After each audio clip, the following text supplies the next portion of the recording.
As though I feel this basement is getting more complete, I did forget about the comic book collection. Now, this is the childhood comic book collection. There are some nice comics in there. I was buying some 60s and 70s stuff in the 90s, but I got to get through that and purge, a ton of it. Like, some of it's just really nice. Some of it you just want to read, and that's why there's omnibuses now.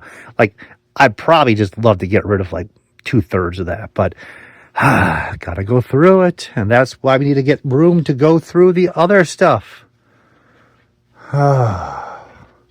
Slowly we make our way back to the pile, and look at that. I know, I'm pretty excited too. So I went through a little bit, organized it out.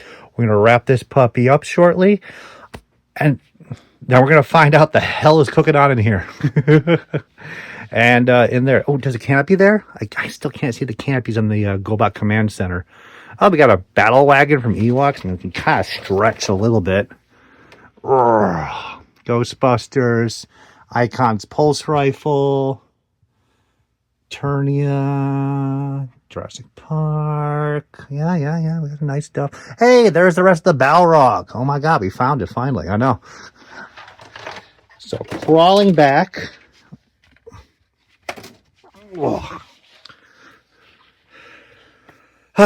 So we are back, and we are starting off with some Star Wars. So again, this is how you do reissue toys properly. This is based upon the original 1980s Star Wars Kenner mold, and then Kenner Hasbro decided to reissue it, change the paint deco, added this one area over here. It is a completely different toy pretty much, and I love that. I am excited. Look at the paint deco down on the bottom. Yeah, this is wonderful stuff. Little missile launching activity. Electronics were nicer. It's still lit up. This is a superior toy. And because it's part of the Force 2, it doesn't get that much love. Everyone still kept these in the package. So I think this runs about $50-$60. You know what? That's still okay. I just wish people would talk more about these repaints and reissues from 1985, 96, and just how amazing they are. I like this. I am not going to let this puppy go. I'd rather have this puppy to go next to the original one than a nice, super clean one. Of course, after I say that, I'm like, you know what? I'd like to have them all. We have also hiding here the X-Wing. Same thing. This is the original 1978 Kenner mold. They updated it, gave it new electronics, and it sounds 10 times better. The stickers, the paint job, it is just a wonderful piece. And I got rid of the little light here that lights up. In 1978, that was absolutely the best they could do. And it literally is, when you open this up, a little motor that spins against a thin strip of plastic, just going, and that's it. Technology. We have a 2000X. Oh my God, it's seen better days. He-Man. So I think this is the Battlebird, which was the original name for the New Adventures He-Man. 2000X He-Man. I like this stuff. I was collecting it when I was younger. Looks like we're missing definitely a piece there, possibly. Nope. And they're fun. That's about it. The toy line has some diehard fans. The TV show was decently done, but the toys, most of them just don't get love, especially the oddball vehicle. So this piece here, I don't think it ever even showed up in the series. It's just a fun toy. But because at this point we were already aiming the toys at almost 50% for the kids, 50% for the adult collectors, it doesn't go for that much. It doesn't get that much love. It's just kind of like falls to the wayside. Yeah, I think it's missing the missiles, and that's it. And it's still a fun piece.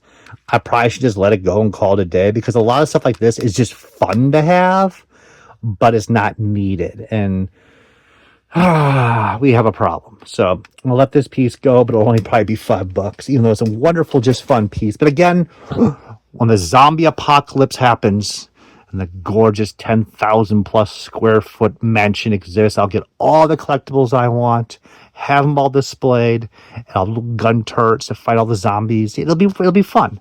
It'll be amazing. It'll be fun. And you know what? If I turn into a zombie too, I'll be a zombie with my collection. So is there really any difference, right? So this is incomplete. This is the Ghostbusters go-kart, which really is ingenious for Kenner to come with this, because they sat back and they said, we need a vehicle at this price point, like $6, $7, and it's got to be unique, fun, and have a nice action feature, which they created the go-kart with the little graspers. This, well, they don't work too properly since I'm missing the other side, but you guys get the idea. Great fun stuff. The toy line succeeded quite well. It was from 1986, I believe, to almost 1991. Very popular, not just in North America, but in Europe as well. It made Kenner a ton of money, and the animated series backs it up with just solid writing. It just was it's a great series. You can go back and watch every episode and enjoy it as an adult as you did as a kid. They put a lot of effort into that. So toys like this, even though they're original, they never show up in the cartoon series, really. They're just fun ideas that Kenner made. And I could be wrong on that, but in general, a lot of the collectors for Ghostbusters, they love all this fun stuff, but they really want the original 4. They want the Ecto 1. They want the stuff that was also in the movie and the main character things. So that being said, this vehicle runs about $15-$20 with the Ghost. It's not big money, but it's definitely fun to have. And I'm hoping when I get to the Ghostbuster tub back there, I'm going to figure out the hell I need, and it might be a duplicate, and move it on. Yeah. Definitely Dinosaur. So this is a very well sculpted, but not in comparison to Dino Riders by Fisher Price, I believe. Wasn't obviously. Yeah, it should be Fisher Price. Brain fart there. Lovely little dinosaurs. It's coming back to me now.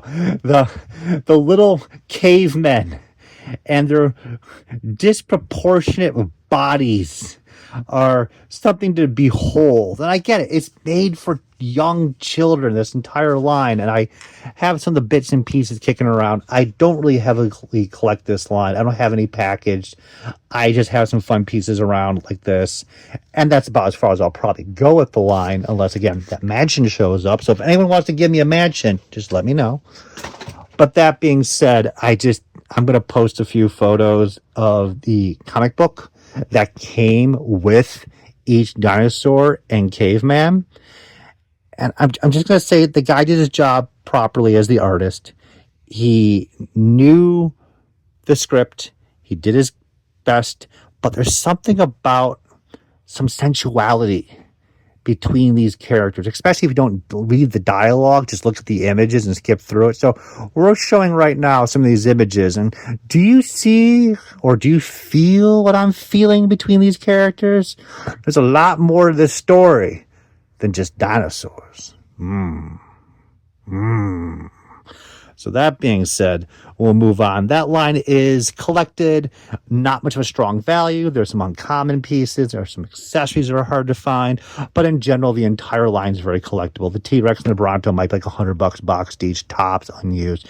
So you get the idea. This is from a local rummage sale. $3.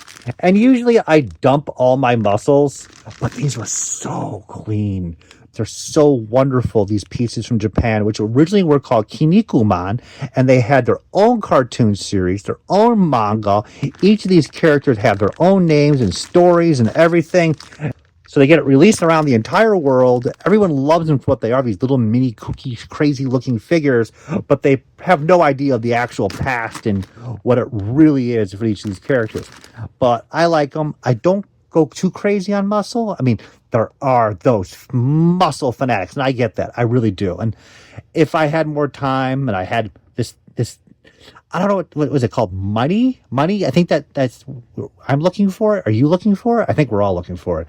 Then maybe I get more diehard into this series, but I'm okay with like a close set of the pink, some colored ones here and there, and that's it. I'm not there where like I need everything and every variant, including like the Satan Cross variant that was released in the U.S. And that's another thing too. Some of the characters are released in the U.S. when the plastic for these things is look denser, and the ones in Japan are more rubbery. So some of the tougher figures in America may run like $200 to $300 plus, but you can get that exact figure just a little more rubbery in Japan for like $20. It's crazy. But overall, it's woulda, coulda, shoulda. but I was more diehard into all the other toy lines too, and it's okay. It's okay. I'm not gonna like boo-hoo over that. We have Starscream. Look at that. See right there. I look at that piss ass poor collection check. You can't even write. So this is in absolutely gorgeous shape. This looks like it's a secondary. It's got a rub symbol down there.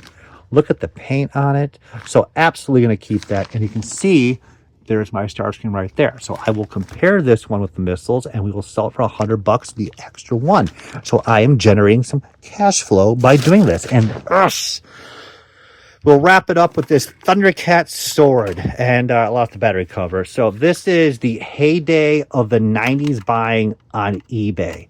So isn't this a sweet ass piece? Have you ever seen this sword from Thundercats? I know. So this sword was only available to the Thundercats show that was on ice that only lasted 1 year in the mid 1987.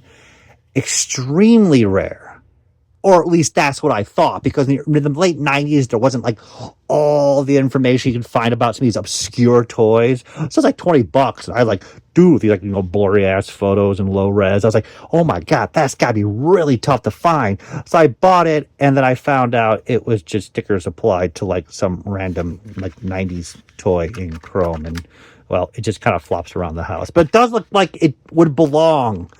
So I don't think the actual seller was like ripping me off and being a scoundrel. I really do think he just thought that was the same thing, because, look at it. Someone really put a little effort into this. So I thought that was neat, but worthless in general. So we're going to keep crushing. We got some aliens. We got some Voltrons, some Zoid boxes. We're getting towards the end, and we're going to hustle our butt into there and figure out which dead animal is still inside there, and why doesn't it smell anymore, and did other animals get to it before I can, because I'm pretty hungry right now. And that will be our adventure for next time.